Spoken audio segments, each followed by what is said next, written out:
My name's Adele Onyango, and welcome to another episode of Legally Clueless. No, seriously, I have no clue what I'm doing, but I'm pretty sure I'm not the only one.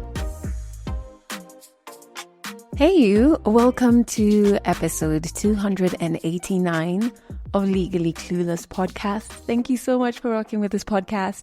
If you are an OG member of the family, I've got nothing but love for you. And if you're a newbie, welcome to the family. I was going to say welcome to the team. Team, family, welcome all the same. This is what's coming up a little later. I went back home. I didn't tell anyone the story. My mom tried to ask me, where were you? Said I had gone to visit some friends. So my mom didn't know the story until a week later when she was coming from church, and in a mere coincidence, she meets with my dad's brother. And my dad's brother comes and tells her, hey, That is part 2 of Philip's story. So do stick around to hear what happens after he went searching for his dad who had abandoned them. But before we get back to that on 100 African stories, first and foremost, this week's episode is a few hours later than usual. I am so sorry. But I didn't want it to go out without me having my bits of talking to you, you know? We've done this for 289 weeks, please. So I am having what is appearing to be early effects of burnout and a few other health things that have caused me to take things a bit slow over the past couple of days. Every week, I have a producer who helps me, but there are bits that I have to speak to you. And we have 3 episodes of our podcast that go on Trace Radio. And then we have 3 episodes that go out weekly online, right? And so by the recording of the 4th episodes of all, because in total now it means per week we churn out 6 episodes. By the time we got to the 4th one, I couldn't do it. I could literally feel my body say, where? Take one more step, just one more. And nowadays, I'm starting to listen. I want to share more on the burnout because even my doctor says that she's seeing a lot more people, specifically women, showing up with symptoms on burnout, right? And basically showing up with burnout. It's weird because same time last year, this is how my entire breakdown began, which is why I'm paying close attention to it and respecting where my body is, you know? And so what I'm feeling is fatigue, lack of enthusiasm, low excitement levels, but like low drive, you know? And last time I had these feelings, which was last year, I immediately started panicking, which then got my anxiety hyped up. I wasn't eating right at the time. I wasn't sleeping back then. So it was just hell.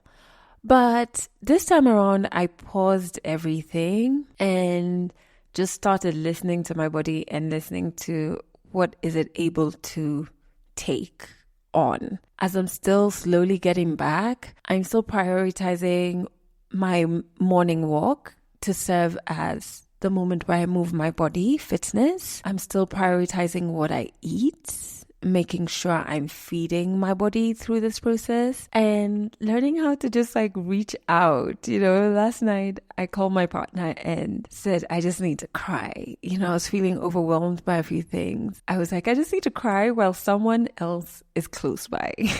And let me tell you, 2 hours later, it was a long phone call. 2 hours later, I felt so much better. I know I have 2 overdue calls to make. I have tons of messages to respond to. One of the messages is from one of our board members, so it's pretty important. And I'm not guilt tripping myself. I'm like, I'm going to get back. The pace at which I get back shouldn't make me feel guilty.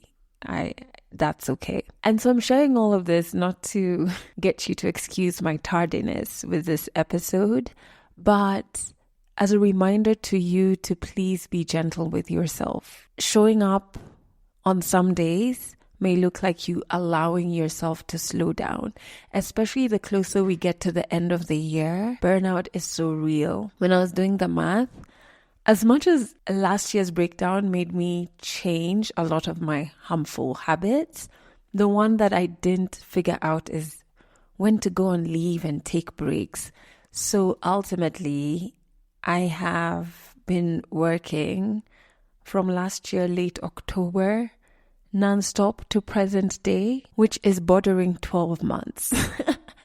So honestly, what I'm feeling now is how any normal body would be feeling. So yeah, let this be a reminder to you to be gentle with yourself, and please allow yourself to slow down. The other thing I want to share, I've touched on it, saying I've retained my little bit of fitness and nutrition in this slower paced time of mine. Still on that note, I would like to remind you that we have our wellness talk coming up this Saturday, the 28th of September. It's a virtual talk focused on helping you improve your fitness and nutrition. So if those are two areas that you feel could be better or like are non-existent, honestly, as much as I have my morning walk, I'm just like, I feel like you could do more fitness-wise. If you're like me, please join us at our talk. We have the amazing fitpreneur, fitness coach, nutritionist, Shiv Simani. He is our guest speaker. We're super excited to have him talk about how we can build healthy fitness habits, how we can learn about effective fat loss methods, what role nutrition plays in our fitness journey, and dependent on what goals you have. Like if your goal is to lose weight, what should your nutrition look like? If your goal is to gain weight, like some of us, what should your nutrition look like? If you're trying to build muscle, what should you be eating? You know what I mean? Debunking fitness scams and myths. I think when we had him on the podcast, he was telling me about there's a lotion or an oil being sold that if you rub, they're saying that if you rub it on yourself, you lose weight. And he was just like, no, guys, this thing is being marketed. I shouldn't be laughing because it's actually quite scary to know that these products are being marketed on social media platforms, online, free for all, no restrictions. And best case scenario, you fall for the con, buy it and it doesn't work. Worst case scenario, you fall for the con and it actually turns out to be a toxic product. One day, remind me to tell you about the fake lipstick I once bought many years ago. And, my goodness. And my lips were the color of that lipstick for like 5 days straight. 5 days straight. I tried everything, massaging it with coconut oil. And it was like a conspicuous color.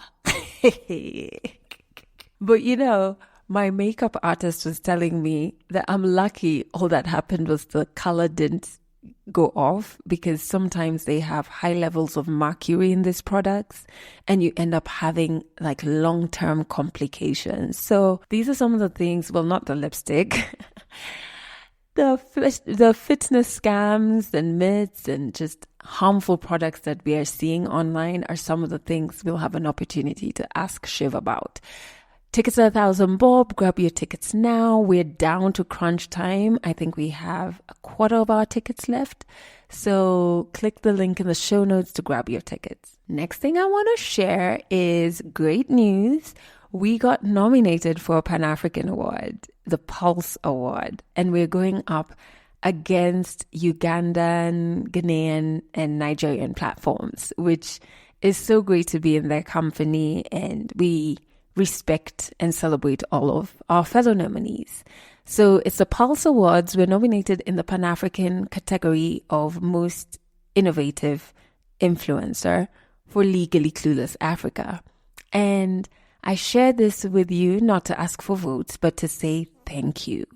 I really appreciate you, my goodness, for listening, for sharing, for being part of our community, showing up for group therapy, showing up for the wellness talks, just being an active member of the family. I want to thank you. That's the paramount thing.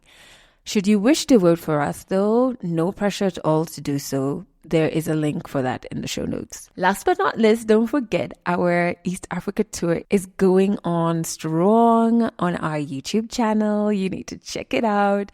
And this week we are in Ethiopia. We're back in Addis. and I got to meet an incredible young woman with an inspiring story.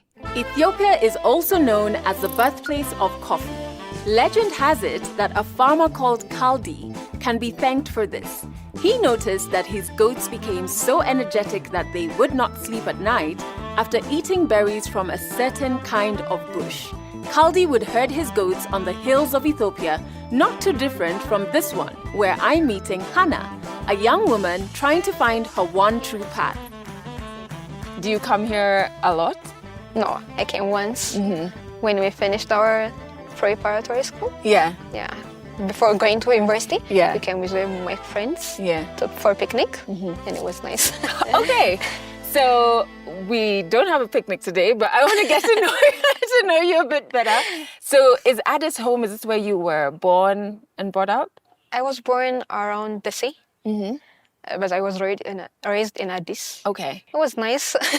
It was nice when actually I learned from 1 to grade 12 in 3 different schools. Okay. Yeah, from grade 1 till 4, there was some school, and from 5 to 8, we changed our school to government school, and then from 9 to 12 demo, we got in the scholarship. And actually, it was first. There is a class we used to register, and after registration, we got paid. We took our books. After everything, we got our uniform, and then the government came and said you can teach grade 5 students here, and I was grade 5, so they just told her our school they can't teach us there. Yeah. So it was late to change school. Yeah. So there was available government school, so I went there. At first, it was hard because it was the first one was private school. So they will tell us when is the exam, which part is gonna cover everything. When I went to government school, I used to study like another subject for another exam. Yeah. And my grade were like, first I used to get first rank. Yeah. And when I changed my school, I got 4s. And my mom was mad. After that, it was nice. And did you always know what it is you wanted to be? Or in grade 7, what did you want to be when you grew up, career-wise? Actually, I was just gonna grade a good grade. Just want to get good grades and get a good university. Yeah. Yeah, I didn't know there's a scholarship program, and I never knew anything. So I just want to make my mom proud. Yeah. So you know how I said I was completely off of coffee? I kind of backslid during our East Africa tour when we landed in Ethiopia, and I don't think you can blame me. I had initially quit coffee because it was not interacting well with my anxiety. But the funny thing is, when we had this traditional coffee and the traditional ceremony on this hill that is so beautiful in Addis, I never felt any anxiety, to be honest. So maybe it's the proper coffee I should be having. You know what I mean? But I do encourage you to go and watch the full episode on our YouTube channel. You will enjoy seeing beautiful East Africa, beautiful Ethiopia through our eyes. I think we did a spectacular job. But do I say so? In showcasing that. And also, man, the stories are really inspiring. We partnered with the MasterCard Foundation for this tour, and they have a fantastic program called the Scholars Program, which takes young Africans who have these leadership qualities and makes sure they have access to amazing education opportunities, be it high school or university, and just gives them all they need to truly become transformative leaders.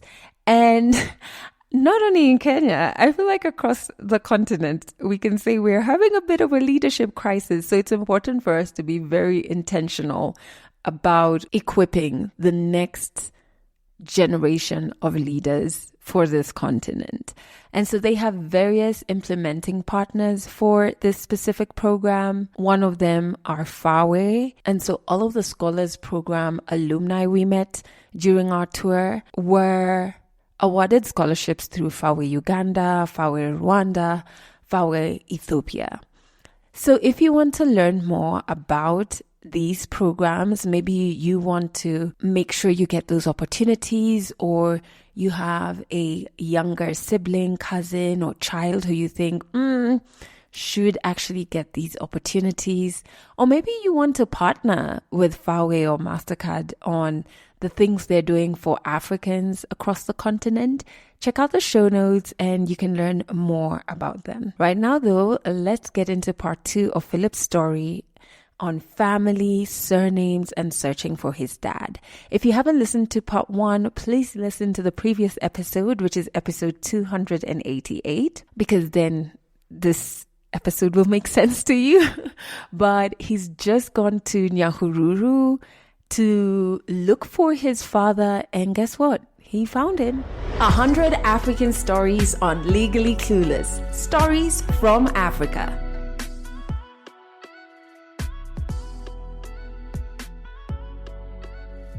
You see, if he's the one who would have seen me and remembered me, I think I would have been extremely happy.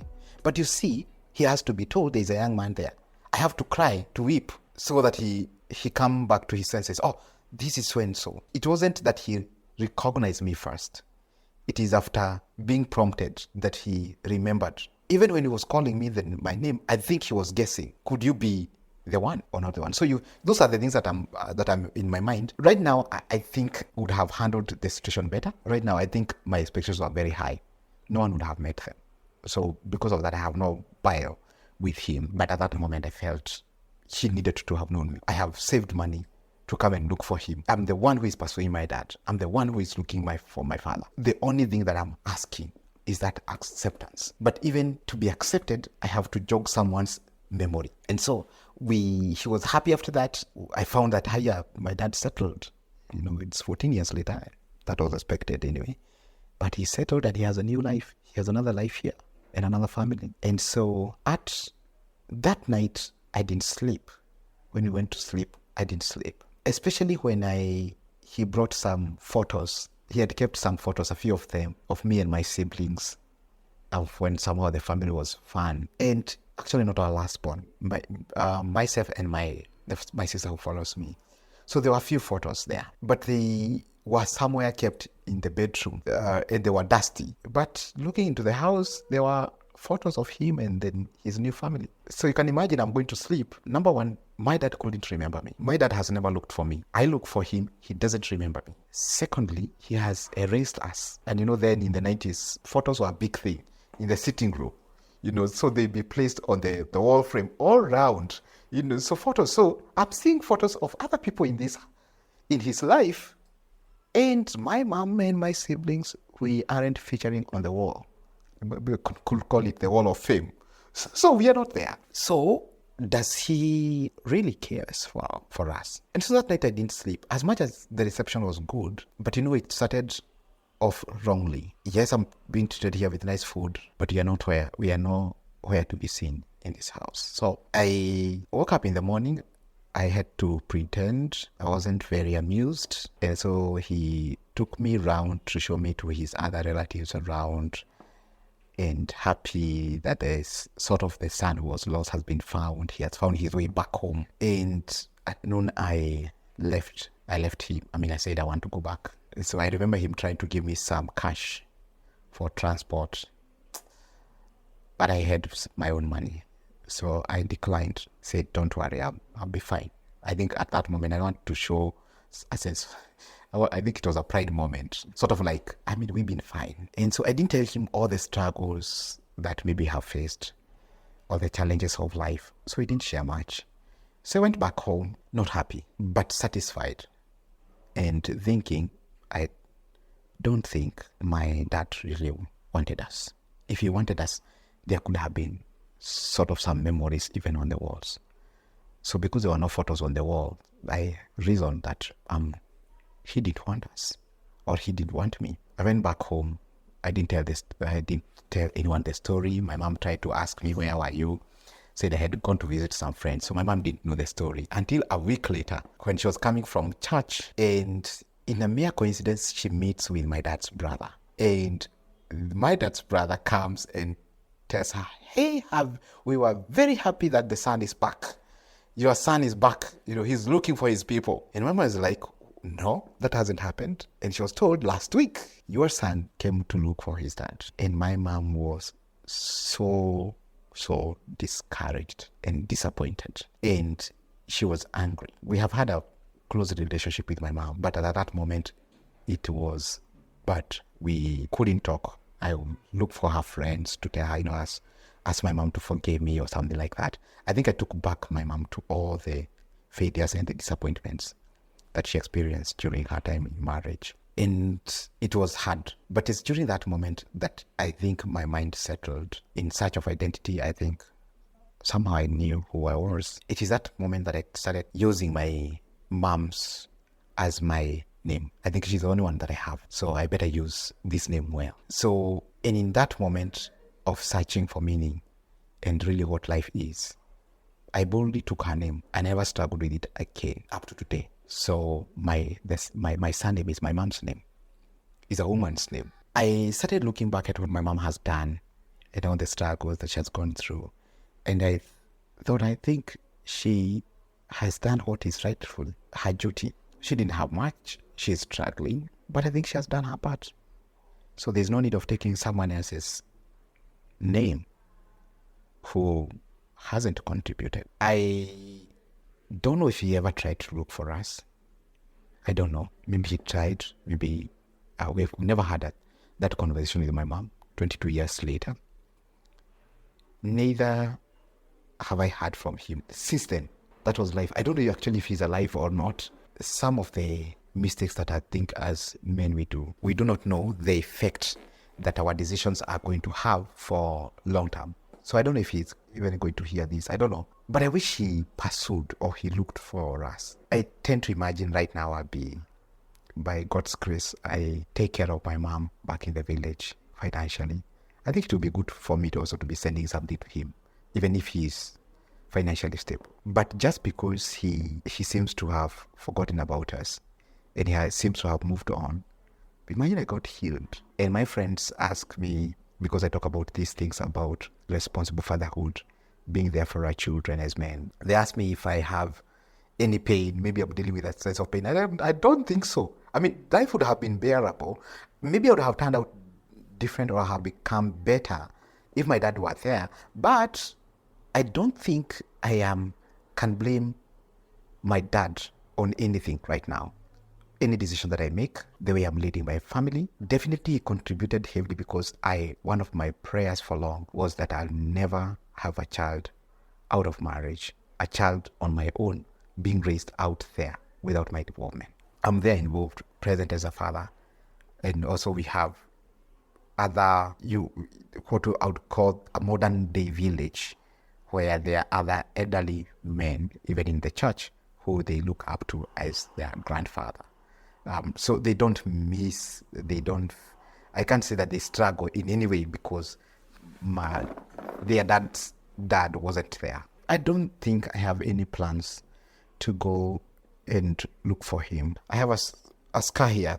I got a scar here on my hand from just a small accident that I had at home long time ago. The scar is there, as you can see it, but I can't say that I'm not going to use my hand because of the scar. The scar is there, but it's not painful. I can't say that I'm not going to use this hand because of it. The scar is there to remind me, yes, of God's faithfulness. God watched over us. God provided for us. But it is not a pain point. For me, it is a mark of the faithfulness of God. I think I did my part. I went to look for him after 14 years since we left his home, or my mom left his home, or her home actually, because they had a home together. It's now since 2002 now, you could say it is 22 years. 22 years later, I've never heard of him. I've never heard of his people. I think if he really wanted to, if he's still alive, or I don't know, I think there are easy ways and mediums to reach me now. But that hasn't happened. So we'll meet in heaven. If he has kept the faith and I keep the faith as well, we meet in heaven. I don't have any intentions of going to look for him. I don't know how I'll deal with that awkwardness. I think it might bring more issues than the peace that I'm now enjoying. I encourage men to know that every decision that they make in life especially in matters to do with fatherhood, is a trade-off. You're presented with two decisions and you choose one and you leave the other. Maybe my dad was presented with two situations. He traded us off with the other family, and that's okay. For now, for myself here and for my fellow men, what decisions are we making in matters to do with marriage and fatherhood that we're trading off? Every decision has a consequence. And so I must have a long-term view of the decision that I'm making now in terms of fatherhood. There are many men who have sired out children out there, but I want to tell them, having grown up without a dad, the challenge is real, especially for sons. The father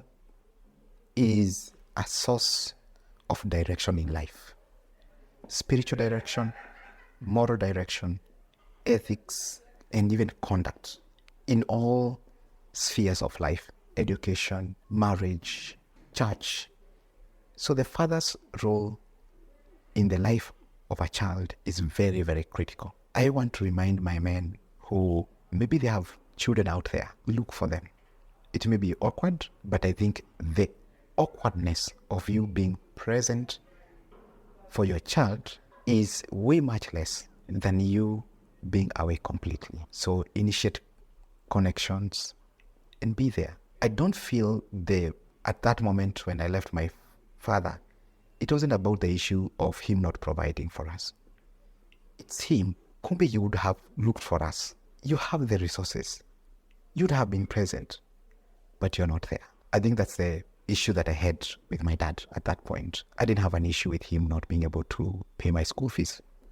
It can happen. But he was away and ran away from us.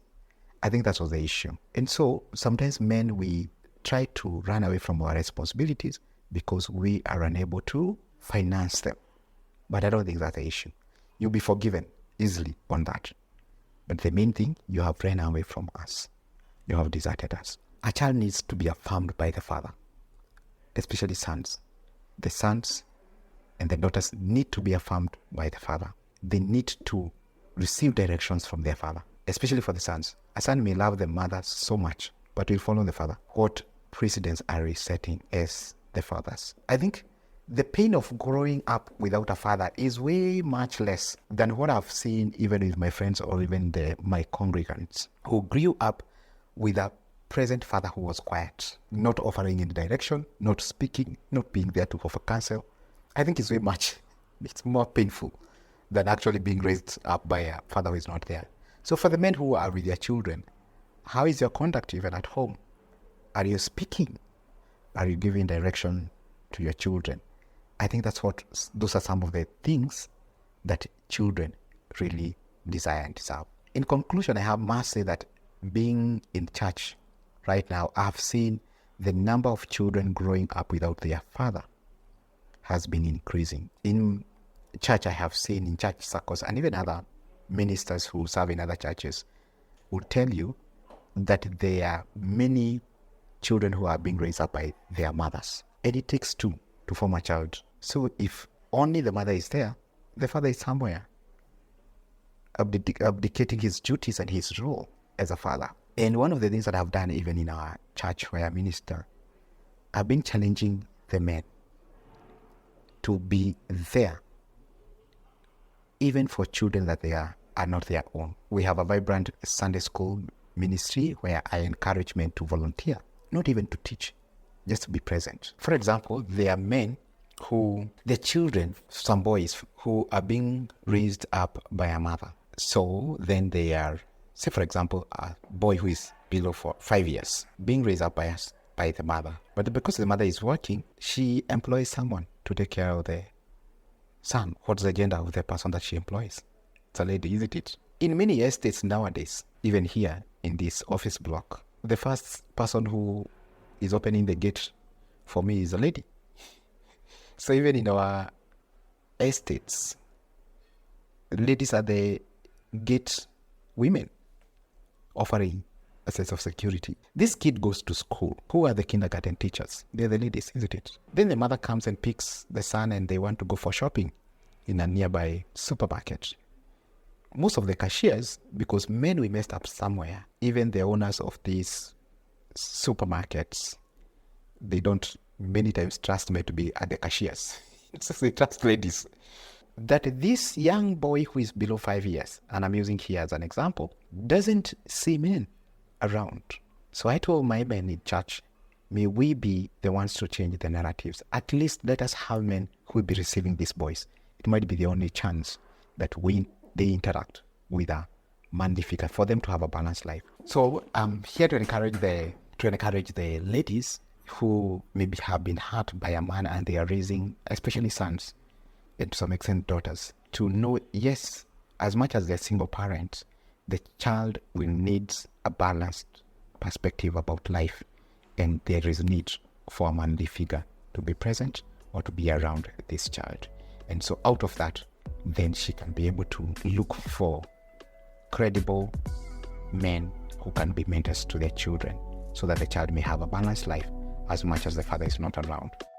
Catch more African stories in the next episode of Legally Clueless. That is a very insightful and reflective story. So many moments I was like, oh my goodness, don't get me started on father wounds, Philip. Those things are hectic. Just hearing, I think it's important, and I'm actually going to tell all our correspondents, it's important to hear stories on fatherhood from African men and how we can redesign and reimagine fatherhood. What does present fatherhood look like? You know what I mean? And how do we normalize that instead of normalizing deadbeats and men not being involved in their children's upbringing? One thing that really stood out for me is when he said sometimes men abdicate their responsibilities because they don't have the money to fund them. But for him, he wasn't interested in his dad paying for his school fees or whatever. He was interested in his dad's presence. Wasn't that... that must have also connected for you. Like, did you connect to that part? I definitely did. Like, that part I was like, can we just blast this across town for all the very many deadbeat fathers to listen to this? But yeah, I'd love to know your thoughts on Philip's story, on fatherhood. What's your relationship with your father like? Did you also go and try and figure out where he is, or did he reach out to you? Let me know. Just drop a comment on whatever platform you're listening to this podcast on. If you are in the greater East African region, you can catch us on Trace FM every single Monday and Wednesday at 1 p.m. and 11 p.m. and Fridays at 1 p.m. Just head over to traceradio.co.ke to stream.